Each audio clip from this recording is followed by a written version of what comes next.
तो हम विश्व के पवन के बारे में बताने वाले हैं। पवन से बहुत बच्चे का क्वेश्चन नहीं बनता है या याद नहीं होता है। तो वायुदाब और पवन इसको हम समझाते हुए मानचित्र में दिखाते हुए 2-3 वीडियो में आपका क्लियर कर देंगे। तब तक आज जितना बताएंगे उतना जानेंगे। पवन यानी हवा। हवा चलती है दो कारण से। एक होती है पृथ्वी के घूर्णन के कारण, दूसरा वायुदाब में अंतर के कारण। दाब में अंतर ना हो तो हवा नहीं चलेगी। पृथ्वी के घूर्णन का भी प्रभाव हवा पर पड़ती है। एक वैज्ञानिक थे फेरल। फेरल ने कहा था कि हवा हो या जल, उसकी दिशा उत्तरी गोलार्ध में दाईं ओर, दक्षिणी गोलार्ध में बाईं ओर होती है। पीछे जिसे फेरल के नियम या कोरियालिस बल के भी नाम से जानते हैं। कभी पूछेगा हवा क्या कारण से, तो कहेंगे हवा दो कारण से, पृथ्वी के घूर्णन के कारण, दूसरा वायुदाब में अंतर के कारण। फिर बताए एक पृथ्वी के घूर्णन के कारण हवा हो या जल, उसकी दिशा उत्तरी गोलार्ध में दाईं ओर, दक्षिणी गोलार्ध में बाईं ओर होती है, जिसे फेरल के नियम या कोरियालिस बल कहते हैं। अब है प्रचलित पवन या सनातनी पवन या ग्रहीय पवन क्या है। तो कहेंगे जिस वायु की दिशा सालों भर एक ही तरफ होती है, यानी एक ही डायरेक्शन में, जिस वायु की दिशा सालों भर एक ही डायरेक्शन में होती है, यानी एक ही दिशा में होती है, वैसे पवन को ही अपने लोग प्रचलित पवन या सनातनी पवन या ग्रहीय पवन के नाम से जानते हैं। फिर एक आता है व्यापारिक पवन, ट्रेड विंड। 30-35 डिग्री अक्षांश से, जिसको उपोष्ण उच्च दाब भी कहते हैं, अश्व अक्षांश भी कहते हैं। 30 से 35 डिग्री अक्षांश को ही अश्व अक्षांश या उपोष्ण उच्च दाब। 30-35 डिग्री अक्षांश से यानी उपोष्ण उच्च दाब से विषुवत रेखा की ओर चलने वाली पवन को ही अपने लोग कहते हैं व्यापारिक पवन यानी ट्रेड विंड। जैसे समझ लीजिए, जैसे ये पृथ्वी है, पृथ्वी के बीचों बीच काल्पनिक रेखा जिसको अपने लोग कहते हैं विषुवत रेखा, भूमध्य रेखा, इंग्लिश में इक्वेटर। तो विषुवत रेखा के 5 डिग्री उत्तर यानी डोल्ड्रम, 5 डिग्री दक्षिण, इस बीच के भाग को कहते हैं डोल्ड्रम या शांत पेटी। शांत पेटी। विषुवत रेखा पर सूरज की किरणें सीधी पड़ती है, लंबवत पड़ती है, जिसके कारण गर्मी अधिक। तो गर्मी अधिक होती है, इसीलिए विषुवत रेखीय क्षेत्र में, इक्वेटोरियल एरिया में लो प्रेशर होता है। 30 से 35 डिग्री अक्षांश दोनों गोलार्ध में, 30 से 35 डिग्री अक्षांश को उपोष्ण उच्च दाब कहते हैं। इसी को लोग अश्व अक्षांश कहते हैं। तो 30 से 35 डिग्री अक्षांश पर पृथ्वी के घूर्णन के कारण वायुदाब उच्च पाई जाती है, यानी हाई प्रेशर। हाई प्रेशर यानी 30 से 35 डिग्री अक्षांश से विषुवत रेखा की ओर चलने वाली पवन को ही कहते हैं व्यापारिक पवन, ट्रेड विंड। व्यापारिक पवन यानी ट्रेड विंड।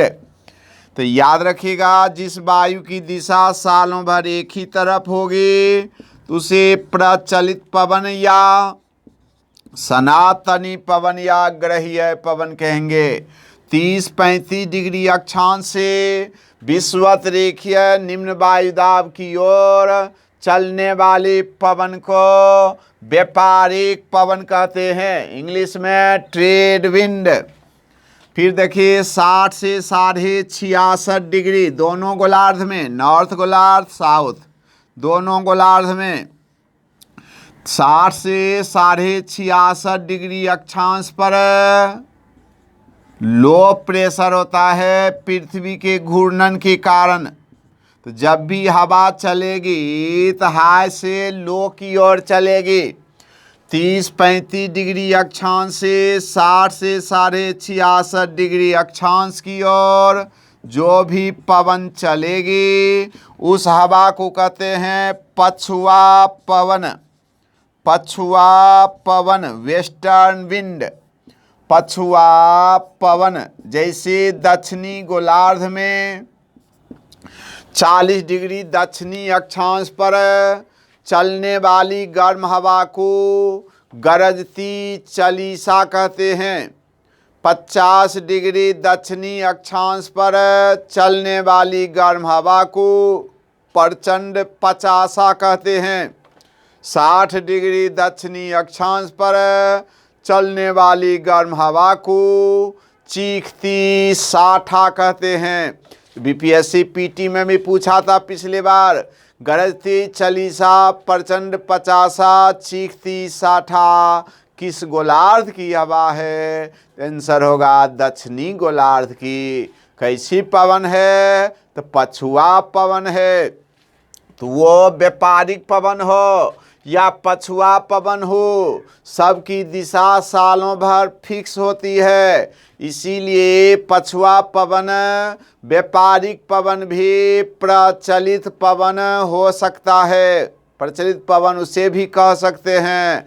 अब देखिए दोनों ध्रुव पर यानी नॉर्थ पोल 85 से 90 डिग्री एनपी यानी नॉर्थ पोल, 85 से 90 डिग्री एसपी यानी साउथ पोल।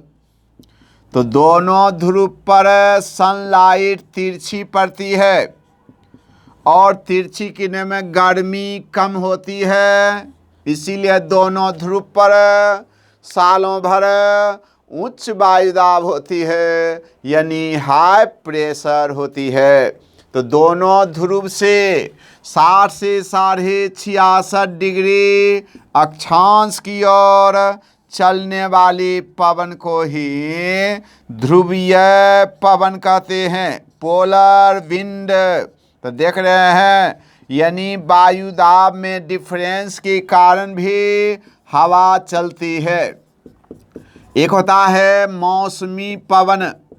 मौसमी पवन का अर्थ हुआ मौसम के अनुसार चलने वाले पवन को ही मौसमी पवन कहते हैं। जैसे मानसूनी पवन, जल समीर, जल समीर की इंग्लिश हुआ सी ब्रिज, स्थल समीर लैंड ब्रिज। सी ब्रिज यानी जल समीर दिन में चलती है जल से स्थल की ओर, स्थल समीर रात में चलती है स्थल से जल की ओर। इसीलिए कोस्टल एरिया के तापमान में ज़्यादा डिफरेंस नहीं होने देती है। इसके अलावा पर्वतीय समीर, घाटी समीर। तो पर्वतीय समीर दिन में चलेगी, घाटी समीर रात में चलेगी। दिन में पर्वत गर्म होती है और उसके तुलना में घाटी ठंडी रहती है। तो दिन में घाटी हवा पर्वत की ओर और रात में सूर्यास्त होते ही यह स्थिति परिवर्तन हो जाती है। मानसून शब्द अरब भाषा के मौसीम शब्द से बनी है जिसका अर्थ ऋतु होता है। यह वायु वर्ष में अपनी दिशा 2 बार बदलती है। तब एक बार फिर से सुन लीजिए, हवा 2 कारण से चलती है, पृथ्वी के घूर्णन के कारण, वायुदाब में अंतर के कारण। जिस वायु की दिशा सालों भर एक ही तरफ होगी उसे प्रचलित पवन या सनातनी पवन या ग्रहीय पवन कहेंगे। 30-35 डिग्री अक्षांश से विषुवत रेखीय निम्न वायुदाब की ओर चलने वाली पवन को व्यापारिक पवन कहेंगे, ट्रेड विंड। 30-35 डिग्री अक्षांश से यानी उपोष्ण उच्च दाब से विषुवत रेखीय निम्न दाब की ओर चलेगी व्यापारिक पवन। 30-35 से 60 से 66.5 डिग्री अक्षांश की ओर चलेगी तो ध्रुवीय पवन कहेंगे। मौसम के ध्रुवीय पवन दोनों ध्रुव से 4.5, फिर से सुन लीजिए, जिस वायु की दिशा सालों भर एक ही तरफ हो तो उसे प्रचलित पवन या सनातनी पवन। 30-35 से विषुवत रेखा की ओर चलेगी तो उसको कहेंगे व्यापारिक पवन। 30-35 से 66.5 की ओर चलेगी तो उसको कहेंगे पछुआ पवन। जैसे गरजती चलीसा, प्रचंड पचासा, चीखती साठा।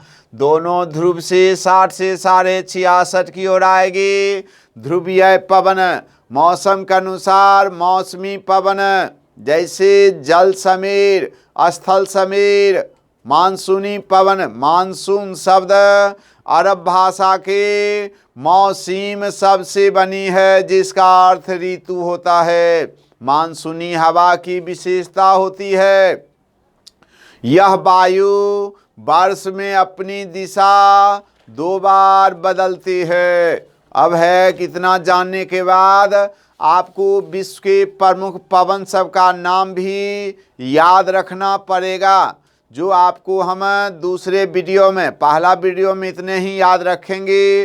व्यापारिक पवन क्या है, पछुआ पवन क्या है, ठीक ना। दूसरे वीडियो में विश्व के फेमस पवन और वो पवन मानचित्र में किस किस एरिया में कैसे चलती है, जिसको हम व्यक्त करने वाले हैं। आज पहले इतने बात को याद रखेंगे, समझ गए। इतना बात याद रहेगा तो आप को पवन से दिक्कत नहीं आने पड़ेगा। यह सब बेसिक बात है। तब तक ये देखें, दूसरे को भी बताएं और इससे क्वेश्चन रहना तय रहता है। तो 2 से 3 वीडियो में आपको हम वायुदाब पवन मानचित्र की सहायता से पूरा याद करवा देंगे। कभी भी लाइफ में, वो यूपीएससी हो, बीपीएससी हो, दरोगा हो, मास्टर हो, किसी भी एग्ज़ाम में आप बैठेंगे आपको कभी भी कोई परेशानी का सामना नहीं करना पड़ेगा। तो आज तब तक देखें, दूसरे को बताएं, अच्छा लगे तो सब्सक्राइब करें, लाइक करें, जिससे मेरा भी मनोबल हाई रहे और आपको हम अपना सेवा देते रहें। ठीक है।